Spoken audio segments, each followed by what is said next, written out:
Namaste. Welcome to my channel, Sappy the Happy Cook. Today we would be cooking a Mangalorean delicacy, mutton sukka. Succulent pieces of mutton, toasted coconut, the right blend of spices. Just describing the dish is making my mouth water. So let's quickly get onto the recipe. Step 1, marination.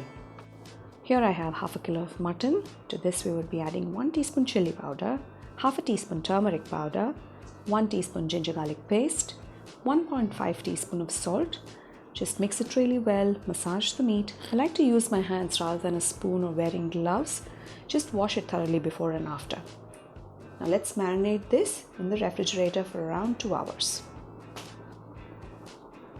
Next step, dry roast the spices for masala paste. For this we would need 2 teaspoons of coriander seeds, 2 pods of cardamom, quarter teaspoon of methi seeds, 2 teaspoon fennel seeds, 1 teaspoon cumin seeds, 1 inch piece of cinnamon, half a teaspoon of peppercorns. Dry roast all of them together until fragrant and let it cool. Here I have 6 Kashmiri chillies and 10 Guntur chillies, and I'll be dry roasting these as well. You could dry roast all the spices together. I just chose to do them separately. Let it cool and then add it to a blender. Add the roasted spices and blend it to a fine powder. Step 3, making the masala paste. For this, add 1 onion slice to the pan and just lightly saute it.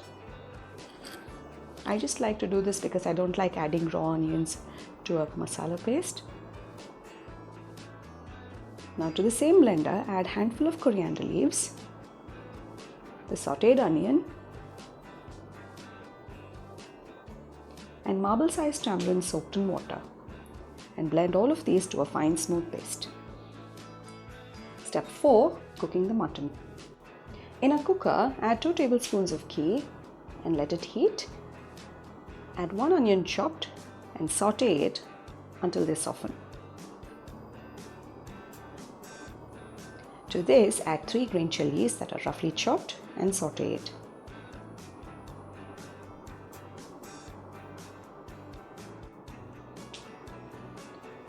Now add 1 teaspoon of ginger garlic paste and saute it until the raw smell goes away.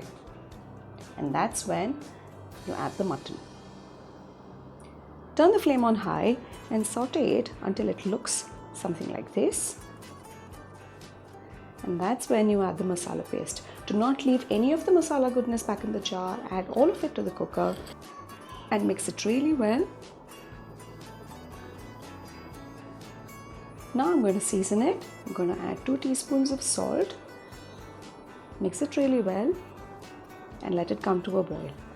Now I'll be cooking this for around 4 whistles in the cooker or until the meat starts falling off the bone. And while the mutton is cooking, let's get on with the next step. Step 5, toasting the coconut. To the same pan, add 4 pods of garlic crushed, 1 teaspoon cumin seeds, half a teaspoon peppercorns, and 2 cups of grated coconut.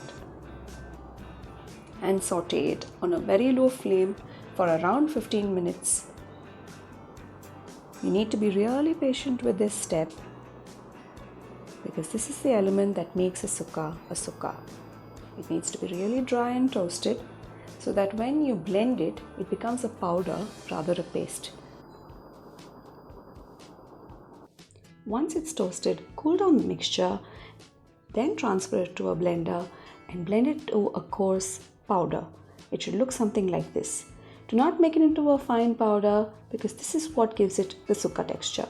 Step 6, combine the mutton and the coconut. Looking at the fat that's floating on top, I know that my mutton is cooked well. So I'm going to transfer it to my pot and bring it to a boil. And that's when I'll be adding the toasted coconut. Mix it well. And I'm going to cook it further for around 5 to 7 minutes.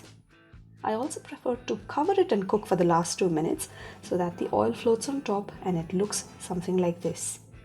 Look at that, doesn't that look fantastic? Now you know that your mutton sukka is ready. Garnish it with coriander leaves, enjoy it as a starter or as a side dish with rice. Our favorite way of eating it is with neer dosa. Hope you enjoyed watching the video. If you try the recipe, please let me know in the comment section below of how it was. Please comment, like, share and subscribe. Thank you so much for watching, and until next video, keep safe, be happy.